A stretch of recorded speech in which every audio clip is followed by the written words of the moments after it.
Here we are with Tim, otherwise known as Strand of Oaks. Welcome. Good to be here. And it's cool, as people pull this up online, they'll probably switch back from the performances you did in here in this interview.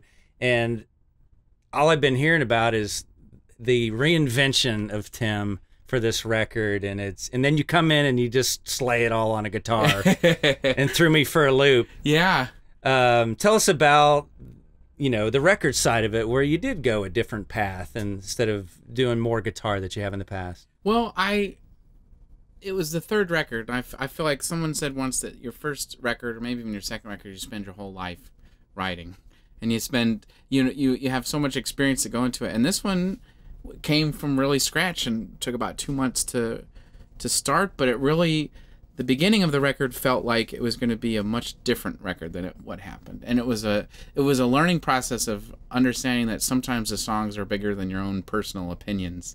And what I kind of wanted didn't really serve the greater good of the album. And it was a humbling place to be in, but in the long run, I think it's going to benefit from, making tough decisions for the greater good of the sound and just the concept behind the whole thing. I get the feeling from reading about a lot of the musicians that worked with you too, and it's like probably heard the expression "a comic's comic." Yeah, you're like a musician's musician. Like the musicians dig the way you craft things. Yeah, I think partly is because I don't know what I'm doing most of the time, in the sense of I'm not musically trained and I don't know a lot about gear, but I love both of those things. So I love to approach music from not naive, because I do know what I'm doing, but there is a sense of, I think the creativity comes with the blank slate that I start from.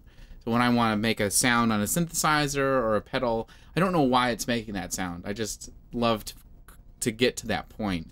And if I knew a little bit more, I think it would start to become formulaic and it would sound more standard. And I think that has something to do with it. But and just meeting you for the first time today, but reading about you and watching some interviews and stuff, I get this sense that you're pretty cool no matter where you are in life. Yeah. And in particular, you shared a story that made me think, I want to go be a bus driver.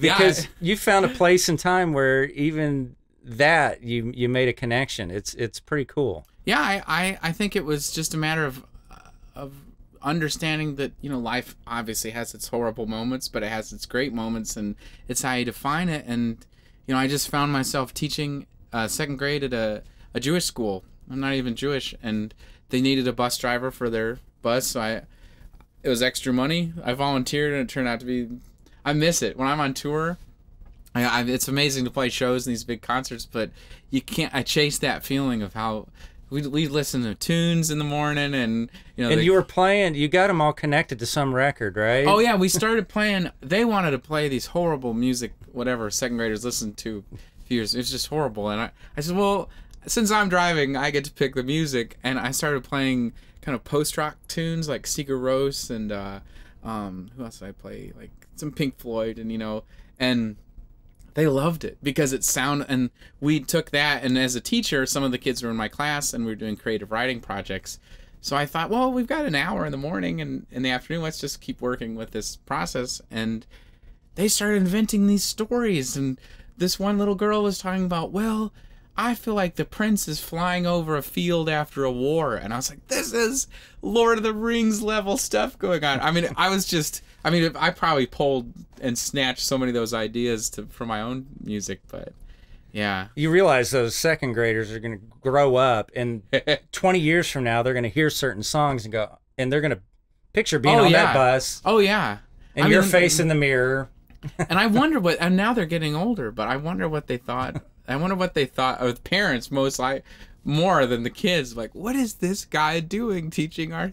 I didn't look any different then, and they asked me, I wore a brown suit every day because I just worn one suit. Like, do you ever wear anything but brown? I was like, well, someday I'll buy a black suit. But it was just like, I was out of place, but it was an awesome job though. Well, I aspire to drive a bus now because of you, and it is fun. Except when I was in the mountains and whenever the ice came. But the best part of the job was I was in charge of calling school for snow.